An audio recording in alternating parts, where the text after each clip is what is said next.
Question: what does it mean to be a godly woman? So, this is something that I have been wrestling with over the last couple of years.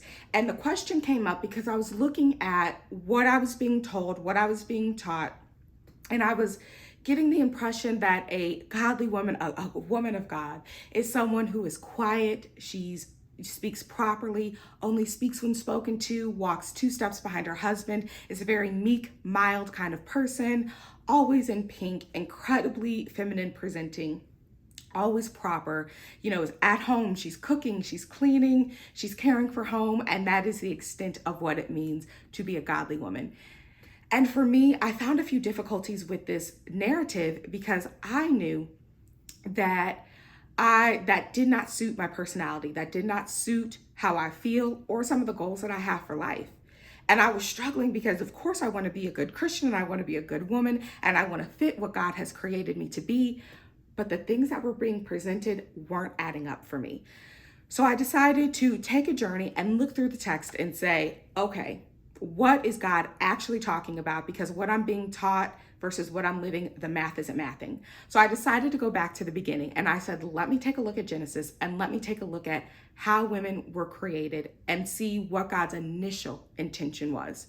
So with that being said, I'm going to share 3 things that I learned during my studies of Genesis, the early creation narratives. So let's start with point number 1.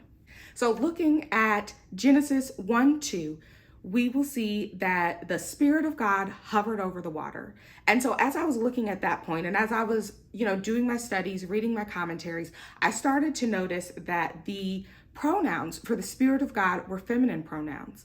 And so that to me just spoke so loudly because you have the masculine and the feminine coming together to create everything, really at the very beginning of creation. And that really trickled down into chapter 1, verse 26, where we see God say, let us make mankind in our image. And so we already know that we have the female and the male coming together, both being made in the image of God at the same time, which would imply that they were equals. And so as I started to, again, continue to look through Genesis, continue to read the narrative story, I went over to the second narrative story in Genesis chapter 2. And you have the description as woman is being created. We will see her described in some translations as a suitable helper. And I said, what does that mean? What is a suitable helper? So I went on down a path and I started a word study. And so first I looked at the word suitable. What does that word actually mean when you translate it out?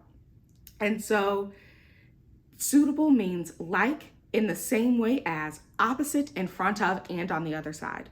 And I said, okay, I don't know what that has to do with being suitable, but okay.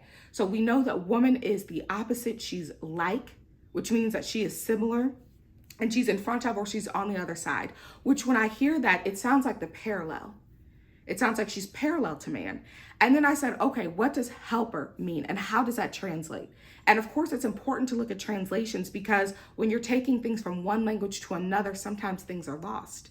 So as I was looking at the word helper, it was noted that the word that is used for helper is only described as helper with the ER on the end when it describes women. But everywhere else you see that word in the text, it's just help. It's the help that a military alliance is going to provide. It's the help that God is going to provide when he's bringing the children of Israel out of captivity. It's a very powerful kind of help. Who's looking for a weak military alliance? If you need help in a war, like you are looking for the best of the best and the baddest. When you start talking about the kind of help that God is going to provide when you need to come out of captivity, that's a significant strength. That's a significant help. So that started to add into the reshaping of what did God mean when he started creating woman.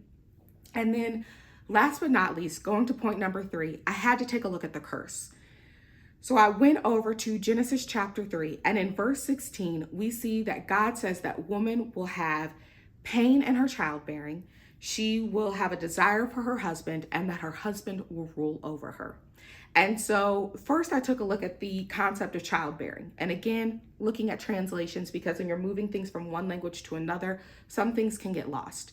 So when I looked at that root word, it looks like that word would better be translated as conception women will have pain in their conception. And that lines up with the text quite a bit better because we'll see the pain in the barrenness that is described throughout the text for so many women and how difficult that is for them. You will also see the pain in conception as plural marriage comes into the discussion, and we'll see the competition between the wives, and we'll see how difficult it is for them as they are treated differently depending on their ability to produce heirs or where their children will rank, and that kind of competition among women that isn't healthy for women. We will also see, as we continue to look at the curse, we will see in verse 20, chapter 3, verse 20, we'll see that Adam adds to God's curse. And we'll see that Adam will change woman and now call her Eve. And Eve means the mother of all things. So you might be asking, why would you consider that to be a curse? And I consider that to be a curse because when we hear woman, we hear a full human, someone who's able to express themselves and live in their full humanity. But to become the mother of all things means that you are now stripped of your full humanity and you're now relegated to the role of just mother, possibly just wife and mother. But that is the extent of her existence. And so we still see that today, where we see that the priority for women, not only throughout the text, but also today, we are told that the thing that you should be most proud of is having children. And that creates a lot of pain, a lot of dissonance, especially for people who have difficulty conceiving or people who might not want to have children. And it also creates difficulties even for women who do have children, this kind of tension in, can you have children and have a life outside of the home? Can you go have a job? Can you get education? What does it look like to have friends and to have hobbies and interests outside of just your home? And so you continue to see that tension even in society today. And I think it's so important for us to really look at these curses and really review them, because we know that a curse implies that something has changed. It means that that's not how things originally were. So if a woman was supposed to have pain in conception, and we know that Jesus came and he reversed the curse, what does that mean for women today? If we know that the curse was that women would have a desire for their husband who was going to rule over them, and that was a curse, and it was a change from what originally was, with Jesus coming and reversing the curse, what does that mean for women today? And the same thing for the concept of Eve and the priority of only being a mother. What does that mean for women today if we know that that curse has been reversed? So I will leave you with that question. With these 3 points, what does it mean to be a godly woman? I look forward to hearing your thoughts in the comments.